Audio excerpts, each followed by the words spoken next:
Boa noite a todos. Estamos só aguardando o professor Daniel a entrar e a gente já começa a live.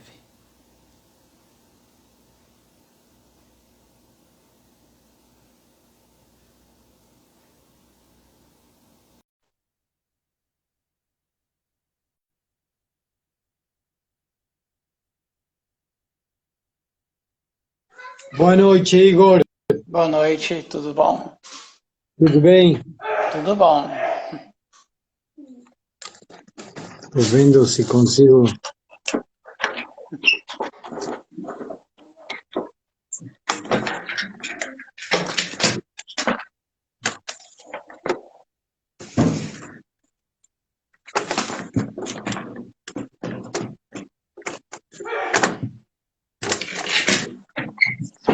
Enfim.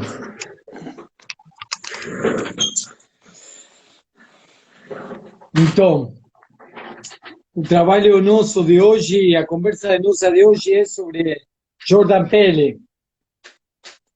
Hum,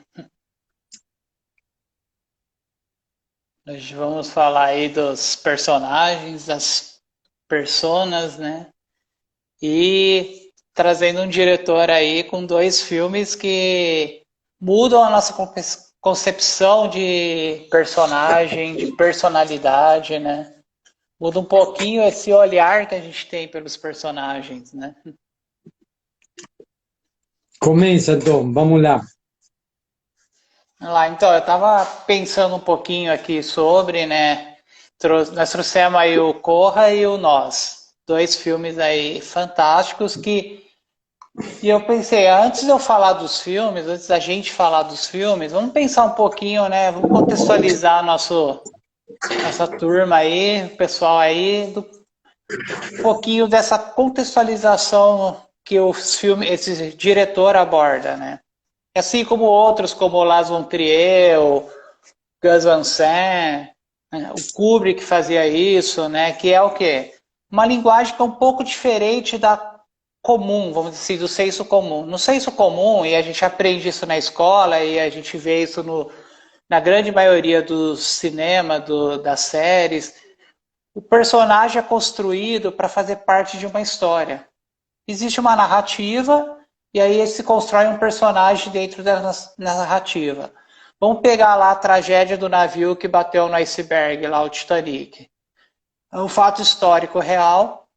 Pegaram uma personagem que existiu, mas criaram uma história com dois personagens. Essa personagem que provavelmente existiu e um outro personagem pelo qual ela se apaixonou, que a gente não sabe até onde é real ou não a história, né? É uma fantasia dela. Mas foram construídos dois personagens ali, o Jack e a Rose, para fazerem parte da narrativa, que já existia, que já estava.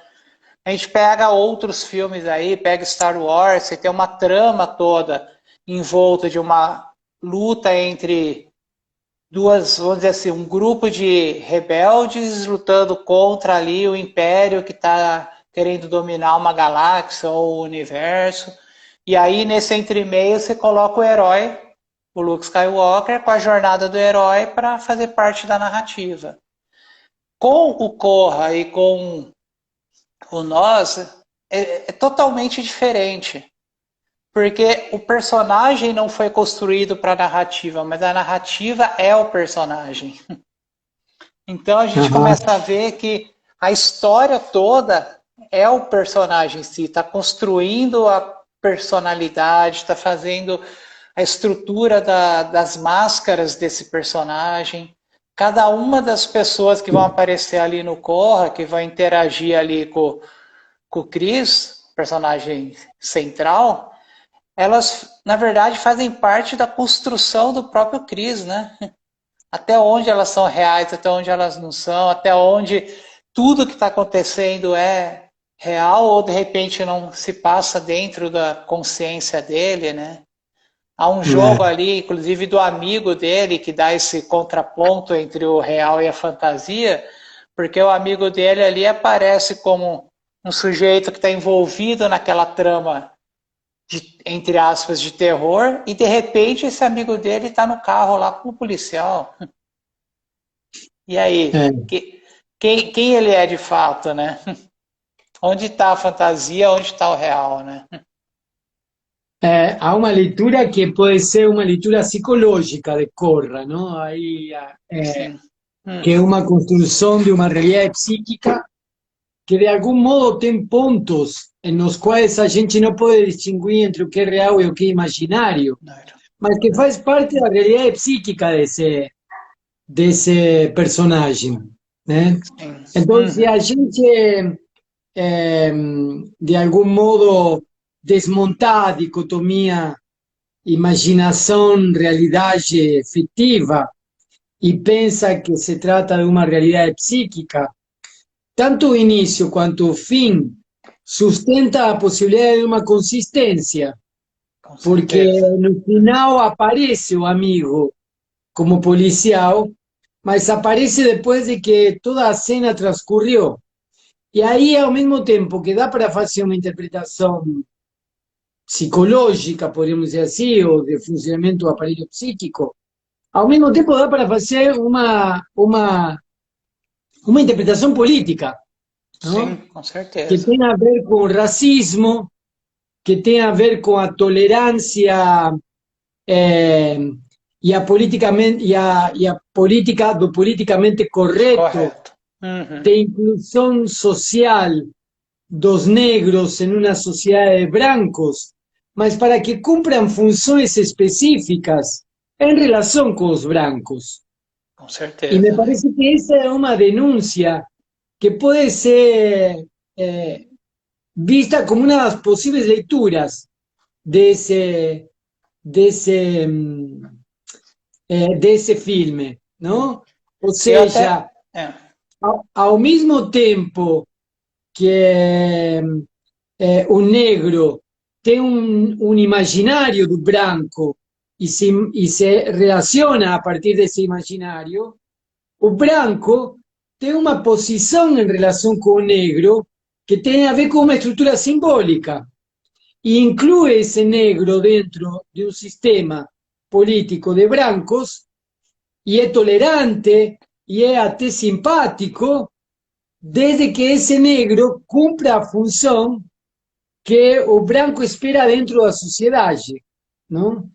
E isso é interessante, me parece, nesse filme, porque não é uma crítica contra o racismo descancarado. Não é uma crítica contra o racismo de eu odeio negros. Não, é o contrário.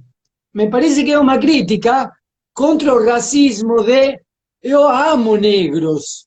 Eu sou tão bom como branco que até eu tenho meu negro aqui do lado, cumprindo uma função, e ele está contente, ele está sorridente, ele está atencioso, porque eu também sou amável com ele. E me parece que é possível também fazer essa com leitura. certeza. E eu cheguei a fazer uma leitura dupla. Eu juntei as duas possibilidades, porque a crítica que eu vi racial dele não é uma crítica social ou ideológica. Ele coloca no íntimo, ele faz esse filme psicológico de entrar na mente do personagem, de construir o filme todo como se fosse o imaginário do nosso personagem ali, que é o Chris, justamente para nos colocar como que é a mente, como que se passa na consciência, na cabeça de um sujeito negro tendo que viver com toda essa condição colocada pelos brancos, né? Essa estrutura Uhum. social colocada pelos brancos. O que se passa na Y cabeça dele, né? colocada por un sistema, y eso que me parece interesante, o sea, no se trata de un típico racista azulista que bate en su negro en un campo de algodón. No, se trata do outro, do talvez mais encoberto, de aquele que namora, inclusive, a menina que leva o personagem principal para casa, namora com ele. Quer dizer, está junto com ele, É. desde que ele Uhum, cumpra a função que tem que cumprir. Isso me com parece que certeza. está sendo colocado aí. Por isso me parece que essa leitura dupla é interessante. ao mesmo tempo que há uma construção psíquica da realidade, essa construção psíquica real não é um delírio psicótico. No, está articulada con posiciones, con narrativas imaginarias y posiciones simbólicas que se sustentan ahí. Y me parece que eso es válido también para cualquier forma de exclusión. O sea, en ese caso, ahí está la cuestión étnica, racial, la cuestión de los negros en la sociedad de Estados Unidos. Pero también podemos pensar en otro tipo de exclusiones. En exclusiones, por ejemplo, de personas diagnosticadas con o significante do autismo, donde se espera de que o autista seja reconhecido dentro da sociedade desde que ele se someta também a um regime de tratamento medicamentoso, a uma técnica de terapia denominada ABA, que é a que é, de algum modo, recomendada enfaticamente, inclusive con tentativas de excluir cualquier otra, ¿no? Ou seja, em vez de acolher ao sujeito na sua singularidade, seja ele denominado de negro, seja ele denominado de autista, seja ele denominado de judeu, ou do que for, é marcado por um significante para que ele seja incluído em um sistema de produção e de consumo a partir do qual ele responda de uma forma. Então, um bom negro terá que, se quer a simpatia do sistema, terá que responder de determinada forma. Um bom autista terá que responder de determinada maneira e se submeter a determinados regimes de tratamento. Ou seja, se elimina completamente a singularidade.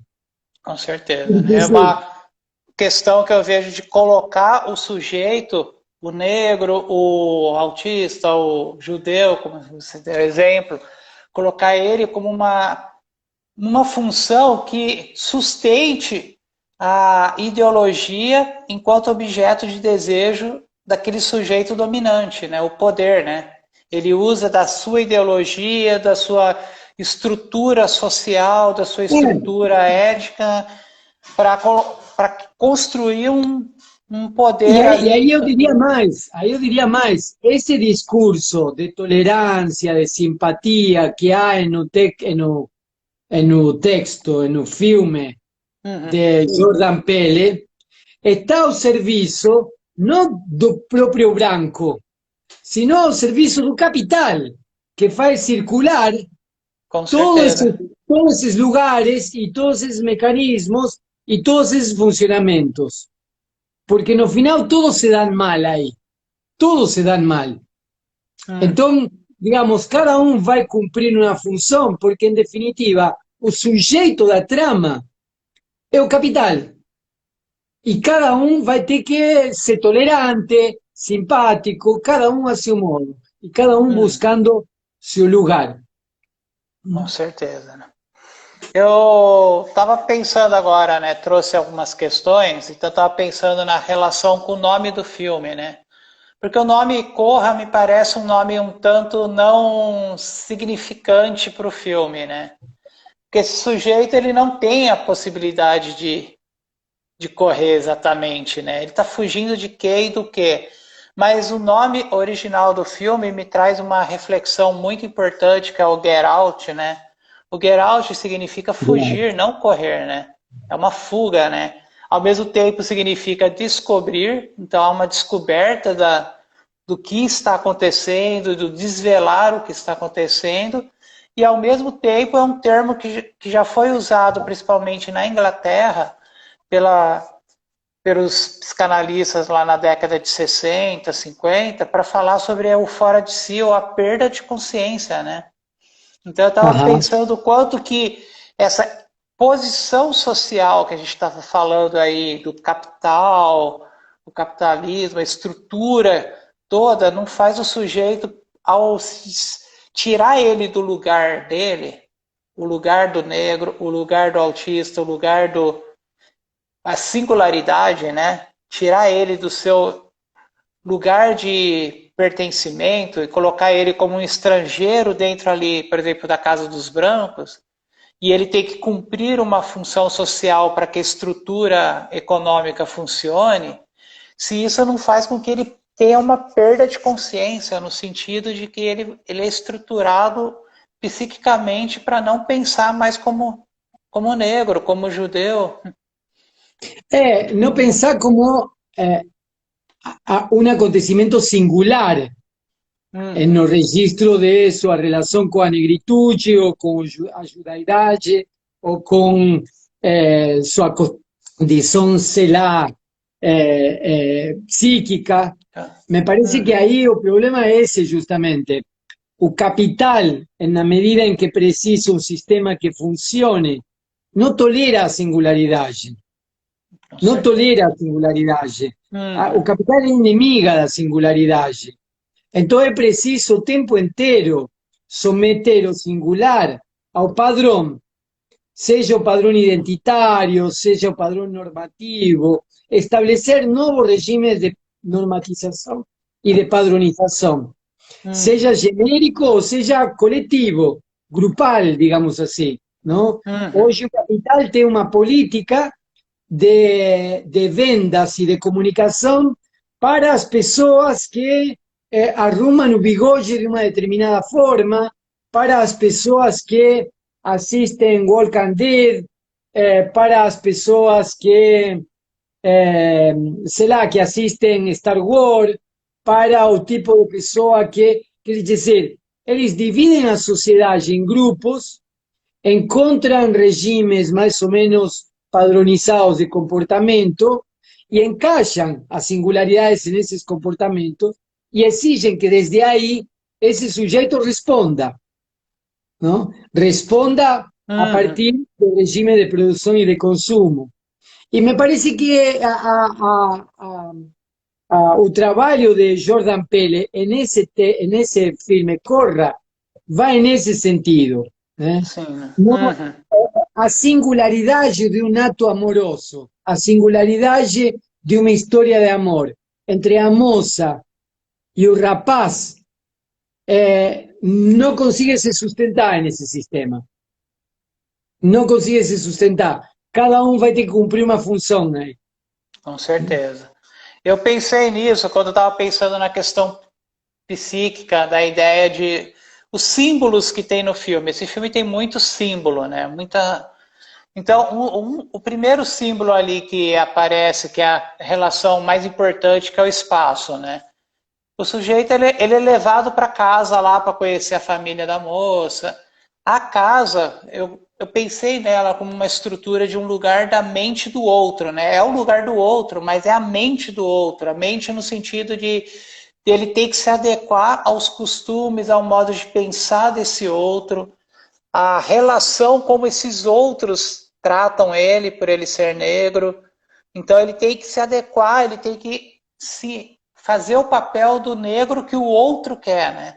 E nesse campo entre o real e o desejo do outro, no caso pode ser o desejo da Rose ou o desejo dos pais ali, toda essa estrutura de um desejo do outro, que é ligado ao capital, é ligado a uma função social, né? A um status social. Eu sou branco num status social determinado, eu não posso me sujeitar a filha tá namorando um negro.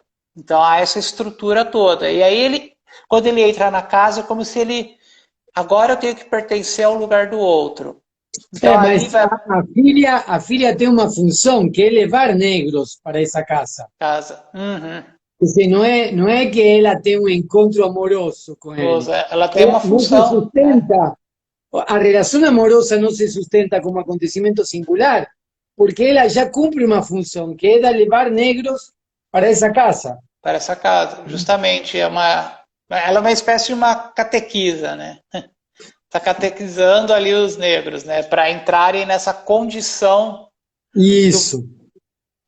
E aí ali aparece traumas, os tabus, as angústias, os desejos, tudo, todos os sintomas e emoções vão se misturando e de repente, assim, lá dentro existe uma função simbólica importante.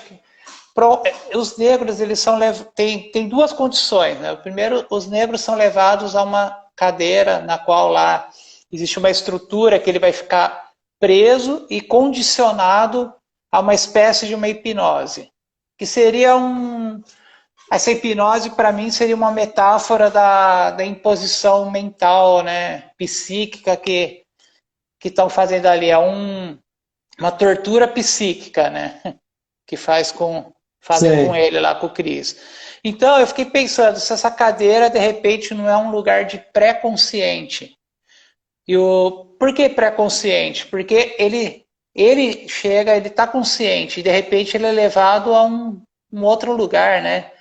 Aí os medos dele, as angústias, as imagens do inconsciente, tudo começa a aparecer de uma forma turbulenta ali, né? Começa a se confundir o real com o não real, né? Com a fantasia. E tem um gatilho importante, que aí é a metáfora da hipnose, que é a colherzinha batendo na xícara, né? Ajá. E curiosamente, eu fui rever a cena da colherzinha batendo na xícara e eu percebi uma coisa interessante. Eles usam uma xícara de porcelana chinesa. E aí a xícara de porcelana chinesa, se você tem que bater lentamente, porque se você bater um pouquinho mais forte, ela já trinca, né? Então é bem um negócio, fio ali Muito delicado sutil. do tilintar que está fazendo ele ficar hipnotizado, né? Eu pensei também no registro de imaginário simbólico e real, não? Há um Uhum. registro imaginário que é o discurso da tolerância, da Uhum. compreensão, da simpatia, do sorriso, Isso. da Principalmente grama bem com a aparada. empregada lá da casa, né? Isso. Esse é o registro do imaginário. Há um Uhum. registro que atravessa o imaginário, que é o simbólico, que é o lugar simbólico de cada um desses sujeitos. O lugar que ocupa cada sujeito dentro dessa estrutura y determinados significantes que aparecen en esa estructura, que organizan, digamos, simbólicamente ese discurso imaginario. Entonces, tiene un Uhum. discurso imaginario que es de simpatía y de tolerancia y de inclusión y de que somos todos iguales. Tiene estructura simbólica que establece lugares sociales, lugares políticos, Uhum. lugares de relación de paternidad, maternidad, filialidad. Ahí todo eso es una estructura simbólica, me parece. Y hay algo de orden do real que irrumpe, que es, por ejemplo, o jardinero cuando sale corriendo y se desvía. A empregada doméstica que treme en un momento que debería ser simpática. Y obviamente a posición de Chris, que dice, ahí es que aparece, ahí es que irrumpe o real, que no consigue ser ni imaginarizado ni simbolizado Certo. Uhum. dentro de esa trama. Y creo que acaba dando desfecho do filme, me parece, ¿no? O E é uma real coisa irrumpe de qualquer e forma.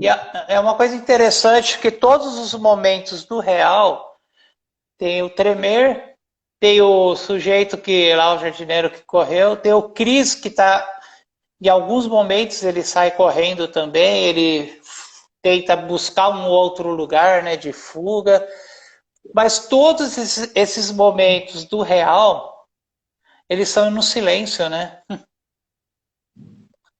Os personagens correm, mas eles não falam. E o Chris também, ele não tem. Inclusive na hora do grito, ele não consegue gritar, né? Ele fica em silêncio. Então, a fala é uma coisa muito interessante nesse filme e muito mais ainda no filme Nós, As. Aí a fala cumpre uma função também fundamental. né? Aproveita o gancho para a gente passar para o segundo filme. do filme. Eu queria só fazer uma ponte aqui para chegar no segundo filme de dois tópicozinhos. Então, esse seria o primeiro, né, o silêncio, que eu chamei de alegoria do silêncio. Essa alegoria do silêncio vai aparecer no Nós também. Inclusive, o Nós tem a coisa da tesoura, e uma das metáforas da tesoura eu coloco como isso, né? O cortar ali a cisão que proíbe o sujeito de fazer algo, né? Ele vai dizer a censura, a tesoura como também uma metáfora da censura. E a outra questão que eu vi interessante, que aí também faz a ponte, que estão nos dois filmes, que é a ideia do... Né, o tempo inteiro os personagens estão expondo os seus sentimentos, seja no gesto, seja no discurso com uma outra personagem, mas os sentimentos estão o tempo inteiro aparecendo.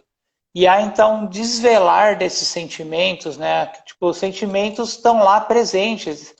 Há uma proibição social, condicional, mas o sentimento está ali, a flor da pele, né? E isso é muito interessante porque não é um sentimento que é trazido, elaborado, mas é um sentimento de pulsão, né? É um sentimento que pulsa ali, que ele não tem quase controle do sentimento que ele está tendo, né? Ele não tem tempo de elaborar o sentimento, né? E aí a gente cai no Nós, que é a personagem ali central do Nós também, né? A mesma coisa, né? Ela não tem tempo de elaborar os sentimentos, né? Tanta coisa acontecendo. Talvez o terror esteja nisso, né? Do um monte de pressão social, de situações pesadas acontecendo e você não tendo tempo de elaborar, né? Esse filme Nós, eu só consegui fazer mais uma leitura psicanalítica, digamos, mais do que Uhum, política. com certeza. Eu entendi que era há como dois níveis, assim, nesse Uhum, filme, não? O nível do subterrâneo, onde a criança desce no início e se encontra com seu duplo lá, uhum, não? Ou seja, ela, enquanto construção simbólico-imaginária, área. digamos, Uhum, desce nas profundezas de um porão e se encontra com o real do sintoma, com o real do gozo. E é por uhum, isso que as pessoas que estão no subterrâneo não falam. É o gozo estúpido, o gozo mórbido, o mórbido. gozo que Uhum, não faz sentido. uhum, Esse gozo que não faz sentido parece que acompanha como uma sombra permanentemente a vida do sujeito que aparece como imagem imaginária e simbolicamente construída. Então, a menina, a princípio, se encontra com isso, com o real do seu sintoma, se encontra com o real do gozo. uhum, Podríamos pensar em termos freudianos. O eu se encontra com o id lá embaixo. sim. Uhum, E entre esse eu e esse id há um atrito, há um mal entendido, ido. há um Uhum. desconhecimento, há inclusive um estranhamento, não? É um lugar não Aquilo não pode nomeado, ser né? eu. Como? Um lugar não nomeado, né? Exatamente. Aquilo não posso ser eu. Aí descobre na casa do lago de que todos nós temos, não é só ela que tem aquele lado mórbido, aquele lado real, aquele id, não? Uhum, Aquela fonte de gozo. Não é apenas ela, sino que todos têm isso. E aí começa a luta entre essa tentativa imaginário e simbólico de tamponar o real e o real de emergir a qualquer custo. Ou se queremos passar para o modelo da segunda tópica de Freud, essa tentativa entre o superior e eu de lidar com a pessoa, digamos, e o Iji que está o tempo inteiro irrompindo nessa tentativa de construção egoica da pessoa humana. O que acontece nesse filme, que eu acho maravilhoso, em um determinado momento, depois de toda essa luta entre o Iji e o ego, entre o real e o imaginário, depois de toda essa luta, a moça acredita matar a esse lugar mórbido do gozo. Mas nesse momento ela se lembra de que quando ela entrou nos porões do Iji, quando ele entrou nas profundezas do real, quem ficou lá embaixo era ela. E quem saiu na superfície era o Iji, era o real. O real. Então, quem acaba matando, por assim dizer, o imaginário é o próprio real. Quem acaba, digamos, de algum modo sometendo ao ego é o próprio Iji, que aparece no final com uma cena na qual ela toma consciência disso e, ao mesmo tempo, sorri para a filha. Eu acho que esse é o momento no qual, em termos lacanianos, poderíamos dizer que opera a identificação com o sintoma. Com certeza, né? Foi o que eu pensei É aí também. que opera a identificação com o sintoma. E eu estava pensando aqui que tem uma metáfora importante, que é aquela dos clones, né? Os clones estão justamente nesse campo aí, né? Quem ela quer matar, ela descobre que é ela que está lá. O clone é o espelhamento, né? Os clones são os espelhamentos nossos, né? É o lugar, né? Do reflexo, né? É o lugar da minha imagem, tá lá, né? Da imagem de todos nós, né? Então, há filmes que trabalham com essa imagem especular, não? De aquilo que somos nós no outro. Me parece que um pouco os replicantes do filme, o outro dia vi a segunda parte, No Blade Runner. Blade Runner. Me parece que Blade Runner coloca isso, não, em pauta, Sim. a partir de uma teoria mais especular. Quem é o replicante? Será que acaso não sou eu o replicante? Mas me parece que Jordan Peele dá um passo adiante do ponto de vista lacaniano. Não opera apenas com o espelho. Opera aí com a articulação do gozo, com a articulação do real do sintoma e com a identificação com o sintoma, finalmente. Ou seja, nós podemos pensar nosso estranhamento na relação especular, né? Nós achamos que somos humanos, mas na verdade somos replicantes, nossa vida é uma simples aparência, e aquilo que nós acreditávamos real, na verdade, não são outra coisa que memórias implantadas. Me parece que aí opera um fenômeno. Com Jordan Peele me parece que ele vai mais longe nesse ponto.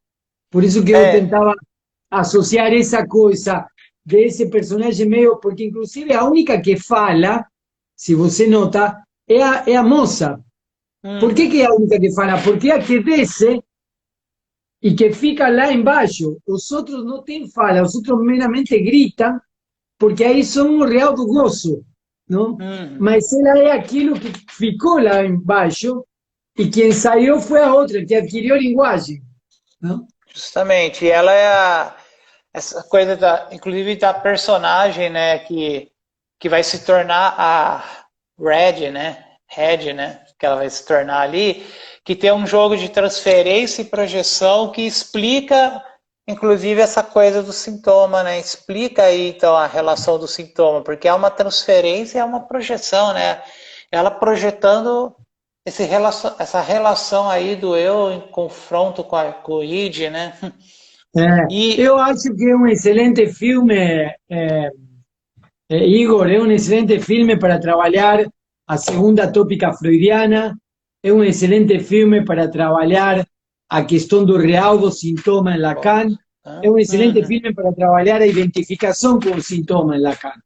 Me parece que é justamente, né? possível mobilizar os textos de Freud e Lacan em esses Hum, pontos específicos à luz desse filme. Eu acho que uhum. seria uma boa recomendação para grupos de formação e grupos de estudo que estão trabalhando esses temas. Com certeza. E eu gosto de indicar esse filme também para quem está estudando Melanie Klein na posição esquizoparanoide, né? Porque esse filme lida com uma relação.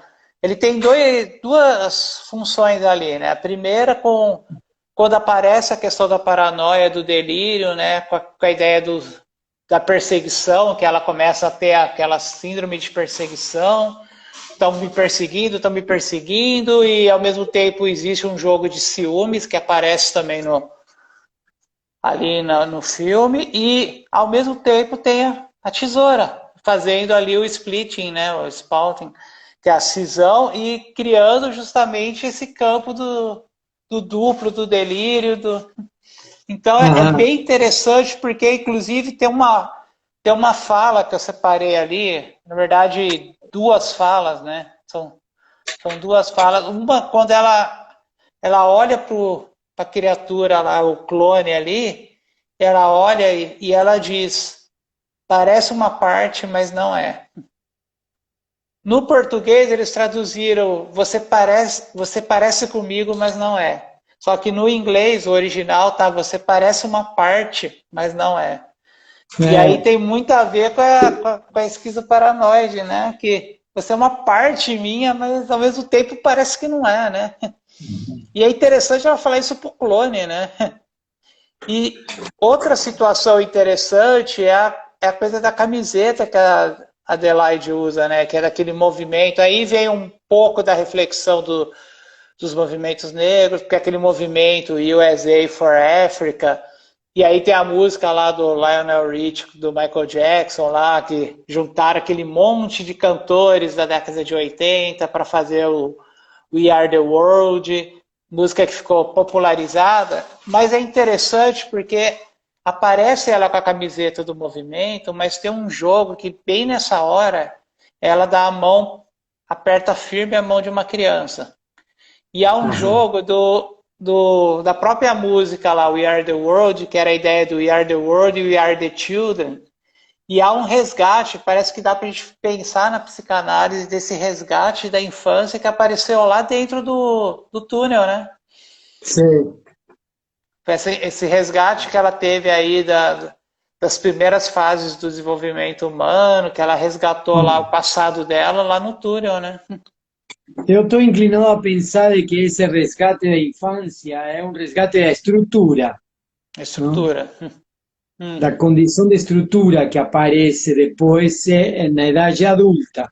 Então, é adulto. Uhum. Mas são dois temas, são dois. Estavam perguntando quais são os filmes. Sim, efectivamente são os filmes de Jordan Peele. Um é Corra, foi traduzido como Corra, outro foi traduzido como Nós. E ambos têm, me parece que material para ser trabalhado do ponto de vista psicanalítico e do ponto de vista de uma denúncia política, social, ideológica também. Mas me parece que o segundo nós é bem mais nevrálgico, eu diria, não? Ataca, me parece que o centro do sintoma, né? Aquilo com o qual, na identificação com o sintoma, nós não podemos sublimar, nós não podemos eh, eh, simbolizar, imaginalizar, não? Porque é justamente essa a questão a identificação com o sintoma não estar de boa com o sintoma, ter Uhum. uma harmonia com o sintoma, não. É suportar o real do sintoma, o osso do espírito no sintoma, que é impossível é, é, colocado dentro da malha, dentro da rede do simbólico e do imaginário. Né? Uhum, E esse filme me parece que trabalha muito bem isso. uhum. Tem Você, uma questão interessante pensando nisso, que é a coisa do tabu, né, social, de que se, e aí eu lembrei quando você comentou do outro filme do Corra ali, que você falou, deu o exemplo que não é só o negro, mas também o autista, o judeu, e existe, lá existe uma estrutura que a gente falou da econômica, do poder, mas existe uma estrutura também de um tabu, né, que você não pode dizer o que você sente. Parece que os sentimentos são proibidos socialmente. Se chegar e falar assim, tô sofrendo disso, sofrendo daquilo, já veio o grupo social e diz, pode parar com isso, vamos beber, vamos fazer alguma coisa para você esquecer esses problemas. ao E, contrário, você também pode ser acolhido dentro de pode um ser, sistema de produção e de consumo, vamos, no qual me conta qual é o problema, que nós vamos também, ter aqui um tratamento para isso que você está sofrendo. Nós justamente vamos isso. oferecer um serviço para que Uhum, você pare de sofrer e encontre sua felicidade. E me parece que aí que está o problema. O problema não só está em que eu não posso falar de aquilo que me acontece porque de algum modo é tamponado por discursos de felicidade. Não, eu também não posso, porque também é tamponado por discursos de normativização coletiva, de ativa. padronização coletiva. Né? Uhum, Falar muitas vezes, falar em psicanálise pode ser uma ferramenta para você poder fazer um tratamento de mudança de posição subjetiva. Mas se eu fico, perdão, se eu fico no falar apenas no registro da queixa e da demanda dirigida ao grande outro, eu vou ficar eternamente nesse processo de alienação que me tem a mim como refém de um discurso de queixa constante. Então eu uhum, posso tanto falar para ouvir o tom de voz de minha própria fala e me manter aferrado ao sintoma, fazendo acting, ou posso falar para poder elaborar uma posição subjetiva que me permita responder de um outro modo a esse gozo. uhum. E aí a gente vai ver no nós essa condição, né? Porque ela é a única que faz esse contraponto de falar, né? De mudar a atitude. Os outros estão presos nessa condição do sintoma, né? Estão presos no sintoma e não saem. Eles não conseguem sair. Eles gritam, mas não saem, né? É um grito que faz eles permanecerem, né? Onde eles estão, né?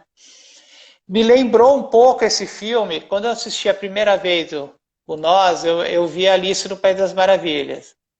Eu vi a Alice entrando no túnel, eu vi a Alice indo pro ambiente do simbólico, mas eu vi uma condição ali que fez um contraponto com a Alice, fez um paralelo ali com a Alice, que foi justamente a ideia de que a Alice ela só sai do País das Maravilhas quando ela resolve os próprios sintomas, né? Ela tá Uhum. chorando, ela tá com medo. E quando ela tá com medo, ela tá num corredor da floresta ali, de árvores, que tem aquelas plaquinhas para cá, para cá, para cá, para cá, e ela nenhuma placa diz o caminho certo. Todas indicam o caminho, mas cada uma para um lugar diferente. E ela tem que se virar para decidir o lugar, mas ela entra em desespero. Os lugares começam a ser indicados pelo coelho, pela lebre, pelos outros personagens, só quando ela começa a resolver o medo dela, ela resolve a angústia dela, ela resolve todos os sintomas dela, ela começa a compreender o que ela está sentindo, e aí me veio muito isso no nós, né? Ela só consegue fazer a passagem ali do túnel quando ela consegue entender o sentimento dela, né? É interessante pensar Alicia no País da Maravilha como um percurso de análise, né? Uhum. Alguém colocou aqui, por isso a pergunta do gato, né? Pensando na Alice. Eu gosto de pensar que a Alice, no filme da Alice tem dois grandes psicanalistas, a lagarta e o gato. A lagarta é o psicanalista tradicional, que fica sentadinho com seu charuto ali, ouvindo e dando conselhos. E o gato é o psicanalista de ação, né? Aquele que pega na mão e vamos resolver aí o problema. Eu vou te jogar umas charadas, porque você tem que aprender a resolver o próprio problema, né? Una clínica do real, o Do gato. Compre mais real, familiar. justamente. Você conhece alguns outros filmes de Jordan Peele? Eu não vi. Eu só vi esses dois, né? Eu cheguei a dar uma olhada lá quais tem dele, mas eu não tive a oportunidade de assistir. Eu também não. Não sei se depois desse. Não vi se depois desse teve algum que tenha aparecido por aqui, por Hum, Brasil. Mas é, achei interessante porque achei que são filmes autorais, não? Que tem uma uhum, marca de autor aí. Você não acha? com certeza, né? Tem uma identidade do próprio diretor ali, né? É. Inclusive, assim, tem uma entrevista com ele que eu cheguei a ver um pedacinho, ela não estava completa na internet, mas dá para ver que é o making off do filme ali tem essa entrevista. E ele colocando que ele pegou a estrutura do filme e cada elemento, cada símbolo do filme tem a ver com alguma coisa pessoal dele. Então Aham. ele foi se colocando, né? Isso eu achei bem interessante porque vai na contramão, talvez, do cinema. Quer dizer, ele já é um cinema que não é comercial, é um cinema de autor, né? Mas ele vai numa contramão daquele convencional de que da universalidade dos símbolos em relação à narrativa. E ali tem uma coisa do próprio diretor presente, né? Talvez um pouco do que o Almodóvar faz, né? O que a gente vê um pouco também em alguns diretores argentinos, alguns diretores iranianos, que o próprio diretor está ali presente, né? Tá ali, Aham. porque ele está contando, é ele que está contando a história, então a subjetividade é dele, né? E na subjetividade a gente sabe que aparecem os desejos, né? Quando a gente conta uma história e a gente conta pelo nosso ponto de vista, o nosso desejo aparece, né? Sim, eu achei muito bom isso. Ele tem elementos, e como você colocou, tem elementos, tem Uhum, objetos que aparecem nos dois filmes. Por isso eu ainda não vi os outros. Vou ver se uhum, ele tem já uma sequência construída. Ou se é, pensa fazer outros filmes. uhum. Eu estava Para ir lembrando, encerrando, como? eu lembrei da Laís Bodansky, que ela tem uma estrutura bem similar dele, né? Bem próxima dele, né? No jeito de dirigir, de escrever.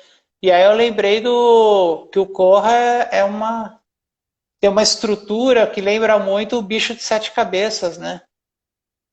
Ah, é? Por quê? Você acha? Porque o Bicho de Sete Cabeças, o sujeito ele tá tem essa fuga, né? Ele está correndo, ele tem uma fuga também. Ele é levado para uma casa, né? Tem o quarto dele ali, mas tem uma estrutura da casa que ele tem que obedecer ao que o pai impõe. E quando ele não obedece, ele leva a questão esquizoparanoide, começa a aparecer, e aí vem um pouco do nós também, com a questão esquizoparanoide. Tudo. E aí, Aham. de repente, ele é levado para um manicômio onde ele é tratado como a gente estava falando, por exemplo, do autista, né? No manicômio, ele é jogado de uma forma agressiva para ele se tornar o que o outro impôs Deseja. socialmente que ele deveria ser, né? Porque outro deseja, sim. E o pior é que é uma história real de Curitiba essa. Eu conheço os lugares pessoalmente. Uhum. As pessoas, muitas das pessoas que estão mencionadas nesse filme estão vivas ainda. Com certeza. Eu estava dando uma pesquisada agora aqui, só para a gente já está quase fechando, outros É. filmes do diretor, né? E aí, assim, os filmes autorais dele, apareceu aqui que ele tem um filme chamado Kay and Peele, não sei do que se trata, é uma série, na verdade, uma série de TV, mas ele fez um comercial, né, um filme comercial, talvez seja interessante para a gente ver como que ele ingressou no filme comercial, mas é o Lenda de Candyman, que na verdade é um remake, né? É um Ajá. remake que ele está lançando aí, que é a Lenda de Candyman. Aquí están recomendando otro, Strange Thing a ver, espera. The Strange Thing About the Johnsons. É isso, Uhum, o Jordan Peele, diz que é. uhum. Qual é a reflexão para encerrar, Igor? Bom, eu vou fazer um contraponto aí, uma junção dos dois filmes e pensar assim, o primeiro filme, né, que a gente trouxe do Jordan Peele, que é o Corra, ele lida justamente pensar que tem a questão toda social, a questão do racismo, tem todas essas narrativas sociais, políticas, econômicas, mas ele é um filme que ele traz para a gente uma reflexão sobre o problema não é só social, como a gente pensa. A gente associa muito assim, a questão do racismo, por exemplo, à questão política. E fica muito ligado ao racismo, à política e o social. Mas a gente esquece que o maior problema é o psicológico, né? É o, é o trauma Isso. psicológico. E o trauma psicológico de um sujeito que sofre do racismo é diferente do outro que sofre. Eu gosto de lembrar de uma frase que tem importante sobre os judeus. Os judeus usam essa frase, que eles falam assim: dois judeus no campo de concentração saem com traumas diferentes. Eles dizem Uhum. isso para mostrar que eles não é porque eles são judeus que eles têm que ser tratados por iguais. Exato. Então isso eu acho. E o segundo ponto que é no outro filme, aí eu vou pensar no nós, que é justamente a própria ideia do nós, né? O nome do filme é Us, Nós, né? E pensar que é isso, né? Que não se trata de eu, você, ele, ela, mas se trata de nós, né? Se trata de todos, né? Todos passamos por esses, cada um com a sua característica, com a sua personalidade, com o seu modo de compreender o sintoma, de nomear o sintoma ou de não nomear o sintoma, mas todos passamos por traumas, passamos por sintomas e passamos por momentos que precisamos atravessar o túnel, né? Acho que ele é um grande aprendizado, né? A travessia do túnel, para mim, é a coisa que mais me marca no filme por conta disso, né?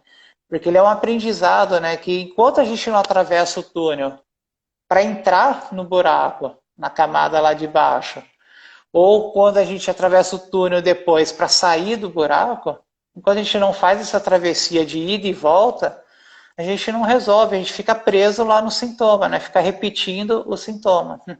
Aham. Eu pensava nesses dois filmes, os textos dos filmes, que eu via, tinha visto há muito tempo e voltei a ver agora, né? Corra e Nós. E também coincido com você que tem a ver com uma questão, eh, com uma perspectiva que pode ser abordada do ponto de vista psicanalítico e que tem a ver tanto com a questão do traumático individual quanto coletivo, não? O racismo é uma forma coletiva, não é só individual, é uma forma coletiva Sim. de Uhum. abordar um problema que é traumático. E en medio de eso yo lembraba el 24 de marzo de 1976, cuando en Argentina boa parte das Forças Armadas irrompe o sistema democrático e toma o poder pela via armada y establece un proceso de reorganización nacional sobre a base del terrorismo de Estado, un trauma lo cual pasó a sociedad entera en Argentina. Lembraba también o 1º de abril de 1964, otra vez una irrupción de un grupo armado irrumpindo o sistema democrático e impondo outra vez uma situação bastante traumática para a sociedade, né? E me lembrava também do 2 de abril de 1982, quando soldados argentinos desembarcam em Malvinas e começa uma guerra de un país periférico con la mayor armada, pero menos una de las mayores armadas del planeta. Y a partir de varios crímenes de guerra, aparece a capitulación de sus soldados argentinos y a ocupación militar, no solo das Ilhas Malvinas, sino de boa parte do centro do território argentino. Às vezes, se pensa que a Argentina tem como centro Buenos Aires, mas na verdade a Argentina começa em Puerto Iguaçu e termina na Antártida. O centro do mapa da Argentina são as Ilhas Malvinas. E aí ainda há uma ocupação estrangeira. Uma ocupação estrangeira que foi realizada sobre a base de crimes de guerra. E isso é traumático também para uma sociedade, né? Então estaban pensando cómo ese corra y cómo ese nos no se restringe apenas a temática de Jordan Peele, sino que nos atraviesa en América Latina de diferentes formas, con racismo, con la diversidad sexual, con las cuestiones de género, con la invasión dos países coloniales e imperialistas en el planeta, que de algún modo imponen mecanismos de exploración que son verdaderamente traumáticos y acaban produciendo efeitos nos indivíduos e na comunidade, não? Sim, até como a gente tem um minutinho ainda, eu lembrei de uma questão que aparece até, quem fala muito sobre isso são os antropólogos brasileiros, né? E a gente que trabalharam com índios, psicólogos que também trabalharam com os índios, aparece muito lá no Darcy Ribeiro, vai falar muito sobre isso, que uma das maiores causas que tiveram de morte de índios, e não foi assassinato a tiro ou a qualquer outra violência, mas o maior índice de mortes eram os índios que eram tirados da natureza, onde eles viviam ali na floresta, e colocados para viver dentro de uma casa, 4 paredes. E eles morriam ali dentro de sintomas diversos, mas eles morriam ali dentro, alguns pegando doenças, outros por sintomas psicológicos, por não aguentar ter que viver numa estrutura. Então me lembrou muito essa coisa da casa, que é pertinente para o Peele, né, nos filmes dele aí, e essa coisa da casa, o quanto que ela aprisiona, né? Ela aprisiona o sujeito ali à beira de uma morte social, psicológica e, por que não, física, né? Sim. Muito bem. Vamos encerrar por aqui, que já, segundo meu relógio, já estamos no final. Estamos, 30 segundos. Um abraço, Igor. Um abraço. Até. Boa Páscoa para todos. Bom feriado. Boa Páscoa. Bom Pesach para todos e todas esta semana que passou, e boa Páscoa para os católicos.